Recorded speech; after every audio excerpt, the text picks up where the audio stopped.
je prends mon baluchon et je vous emmène en voyage au pays des mots, au pays des sons. Hurluberlu, margoulette, carabistouille, ukulélé, bachibouzouk, emberlificoté. Des mots, j'en ai plein ma besace. Regardez-les danser, laissons-les résonner et doucement se déposer, car mes histoires vont commencer. Pierre et la sorcière.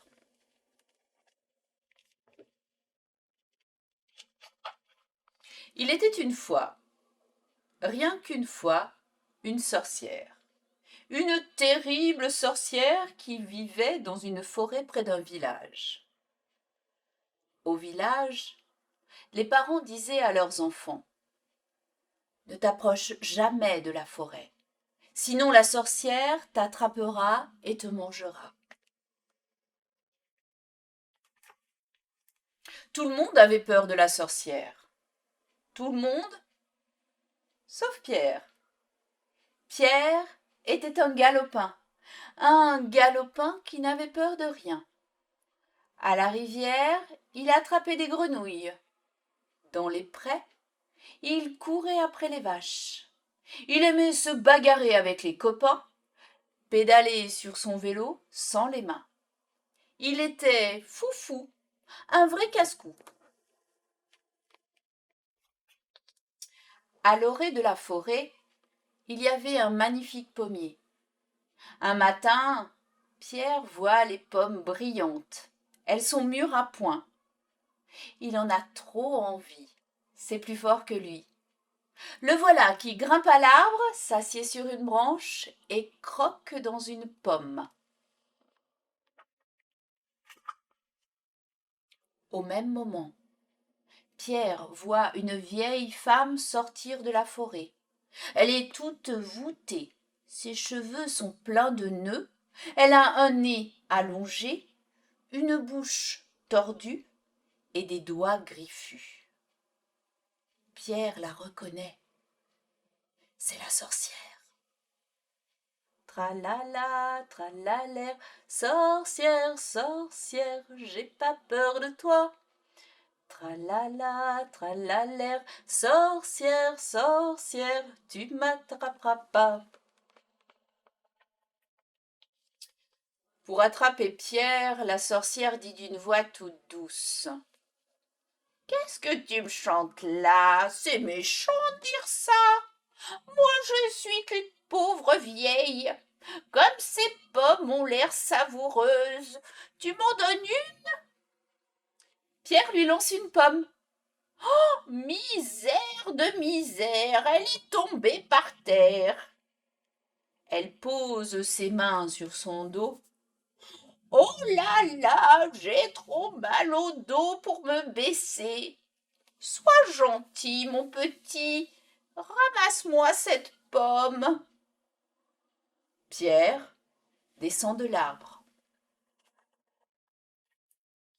Pierre se penche pour ramasser la pomme et hop, la sorcière l'empoigne. Zou! Elle le jette dans son sac et fout! Elle ferme le sac avec une ficelle et le pose sur son épaule. T'as vu, gamin, je t'ai bien eu. La sorcière s'enfonce dans la forêt profonde. Elle marche, marche en ricanant. Elle marche, marche en chantant. Croquis, croquat, c'est moi la plus rusée. Croquis, croquat, je vais me régaler. Enfermé dans le sac, Pierre a peur. Il a le cœur qui bat fort. C'est tout noir. En chemin, la sorcière a envie de faire pipi.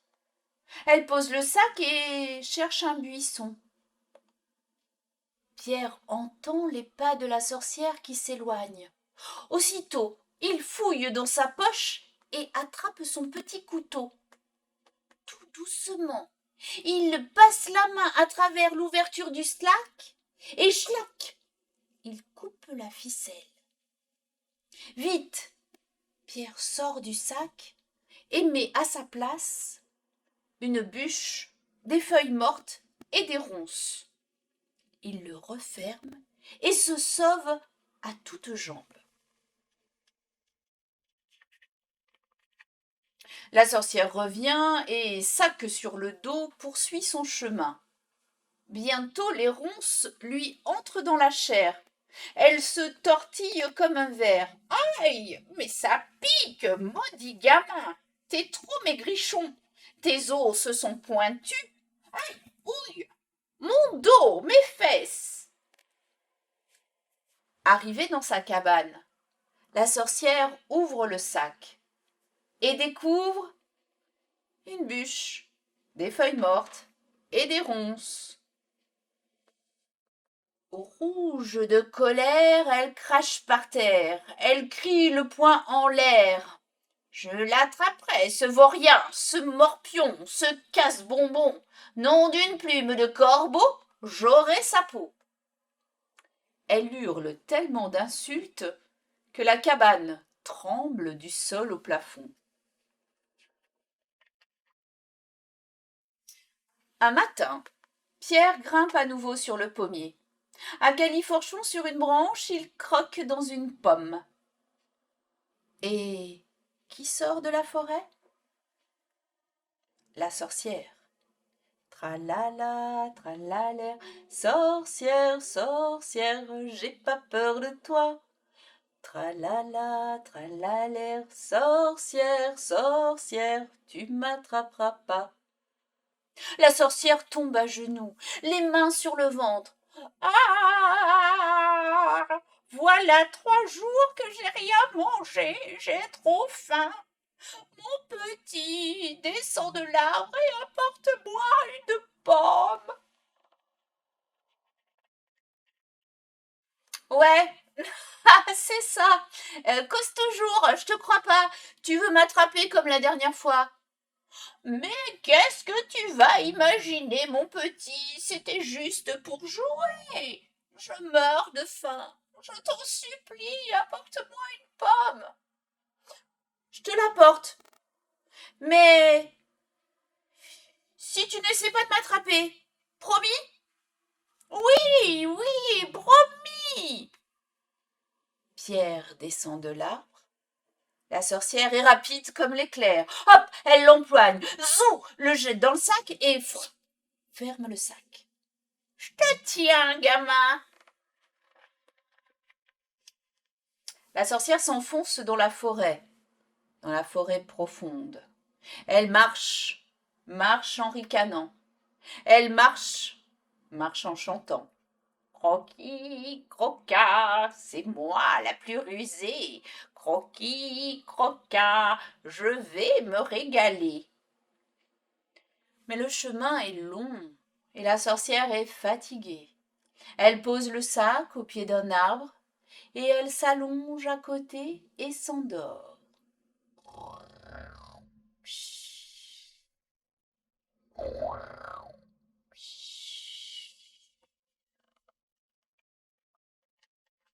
Pierre entend les ronflements. Aussitôt, il attrape son petit couteau, schlac, coupe la ficelle et sort du sac. Sans un bruit, il le remplit de cailloux, le referme et s'enfuit. La sorcière se réveille et, sac sur le dos, poursuit son chemin. Bientôt, le poids des cailloux l'épuise. Elle transpire de la tête aux pieds. Oh, maudit gamin, tu pèses aussi lourd qu'une botte de foin. Oh, j'ai le dos en compote à force de te porter. Arrivée dans sa cabane, la sorcière ouvre le sac et découvre des cailloux. Folle de rage, elle s'arrache les cheveux. Encore raté, petit morveux, sa face de paix, sale gosse, nom d'une écaille de dragon, Je vais péter un chaudron. Elle hurle de si grosses insultes que la cabane se fissure du sol au plafond.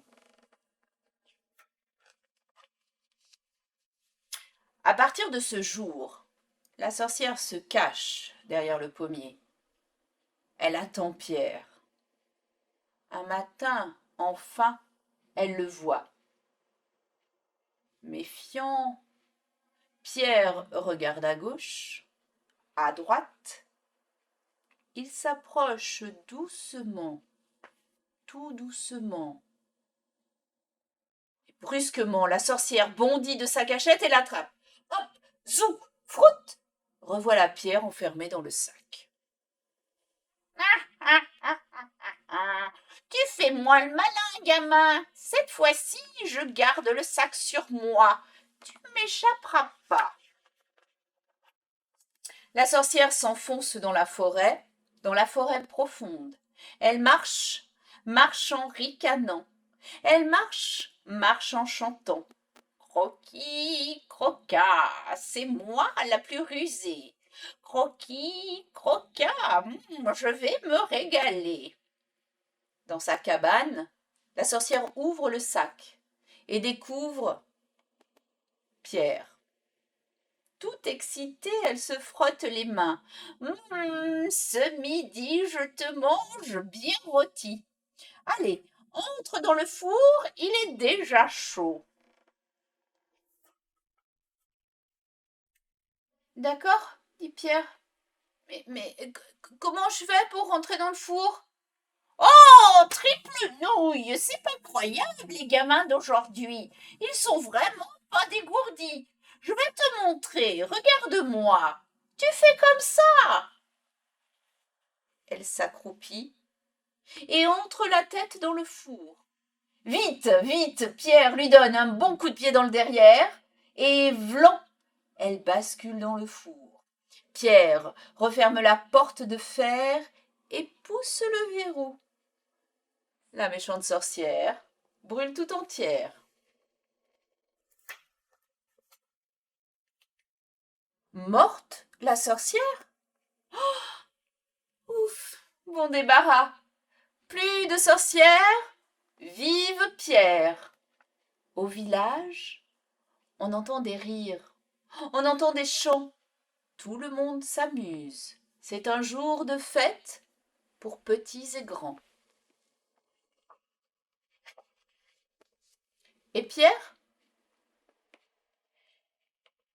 Il a entendu parler d'un château fort où vit un géant qui garde un trésor. Personne n'ose s'en approcher. Vous croyez que Pierre va y aller? Et voici, et voilà. Hurluberlu et Margoulette vous ont chatouillé. Carabistouille et Ukulélé vous ont fait rêver. Bachibouzouk et Emberlificoté vous ont étonné. Allez, allez les mots, on arrête de jouer. Je reprends mon baluchon, car mes histoires sont terminées.